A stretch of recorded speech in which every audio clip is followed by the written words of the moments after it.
ስምብራት ሓቀኛ ትርኻ መበል ሳልሳይ ክፋል ወትሩ ረቡዕ ተራኺ መምህር ደሴ ገብረ ኪዳን ወዲ ሕቡር ብንጪ ካብ ታሪኽ ኤርትራ ዝኸበርኩምን ዝኸበርክንን ተኸታተልቲ ናይዛ ትርኻ ኣብ ዝሓለፈ ረቡዕ ካልኣይ ክፋል ሶፍያን ስምዖንን ጽቡቕ ዕላል ዓሚሮም ከም ዝነበሩን ሶፊ ዋይዚ ውድብናስ ሰብ ክፈልጥ ሓቆም እባዮም ኒካ ክምድቡኻ ብምባል ንፈለማ ሌሎኦም ብሰሓቅ ከም ዝዓመረቶ ኣብፂሐ ገዲፈኩም ነይረ።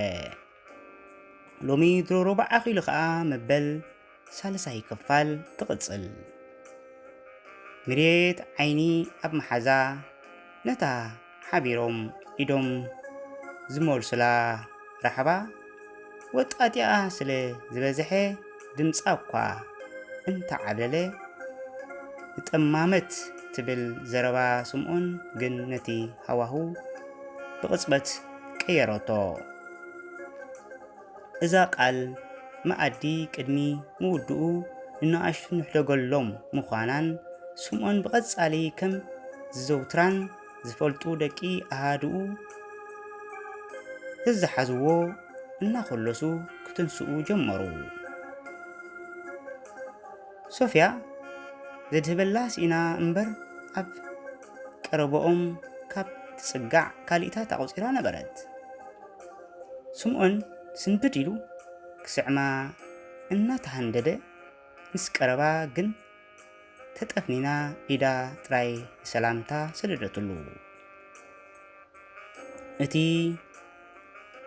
ኣሽንባይዶ ተባኢሱ ሓሪቑ እውን እኽሊ ዘይለክፍ ስምዖን ቀልጢፉ ስለ ዝተዳሃለ ሶፍያ ሕማቕ ኩነታት ኣጋጢሙኩም ድሃይኪ ክፈልጥ መጽየ ነይረ ብዙሕ ከም ዝተሻቐለ ተገዳስነቱ ከሪኣ ደለየ እንታይ እሞ ዘምጽእ ነይርካ ኢላ ምስ መለሰትሉ ግን መምጽኢኣ ድሓን ከም ዘይኮነ ስለ ዝተጋሃደሉ ክመጽእ ደኣ ግድን እዩ ኣፍቃር ዶ ኣይኮንኩን ድሓር ከዓ ምስ ብጻይካ ክንድዚ ምጥፍናን ኣድላይ ኣይኮነን ኢሉ ድንን በለ። ሶፍያ ዓይና ዓይኑ ካብ ምጥማት ሓሊፋ ዘሰዓበቶ ዘረባ ስለ ዘይነበረ ኣብ መንጎኦም ከቢድ ስቕታ ሰፈነ።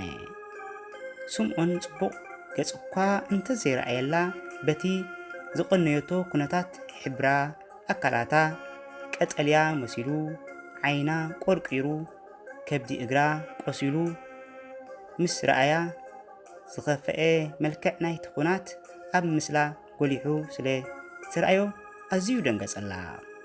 ብጾቱ ይስዕብዎ ከም ዘለዉ ጸኒሑ ስለ ዝተረድአ ንዕናይ በሊ ከፋንወኪ ኢሉ ብግስ በለ። ድሓን ተመለስ ምፍናው ኣድላይ ኣይኮነን ኢላ ሓዲጋቶ ፀው በለት። ስምዖን እግሪ እግራ ምስዓብ ሶፊ ልበይ ትፈልጥያ እንዲኺ ንርክብ ክልቴና ኣብ ሓደጋ ዘውድቕ ዝኣበስክዎ ነገር ኣይተረዳኣንን ኢሉ ብኢዳ ሒዙ ደው ኣበላ።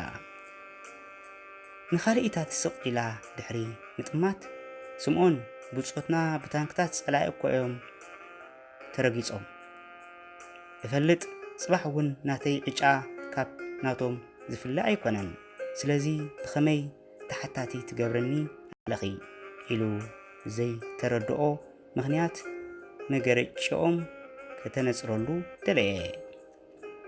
ተሓታትኩን ኣይትኹን ንጠማመት ክብለካ ጥራየ መጽየ ቻው ኢላ ሓዲጋቶ ተመርቀፈት። ካብ ከውሊ ዓይኑ ክሳብ ትዕዘር ቃው ኢሉ ቋመታ ዝተዓዘበ መራሒ ጋንትኡ ግርማይ ተወልደ ብርሃን ወዲ ጎማ መንከቡ ጠብጠብ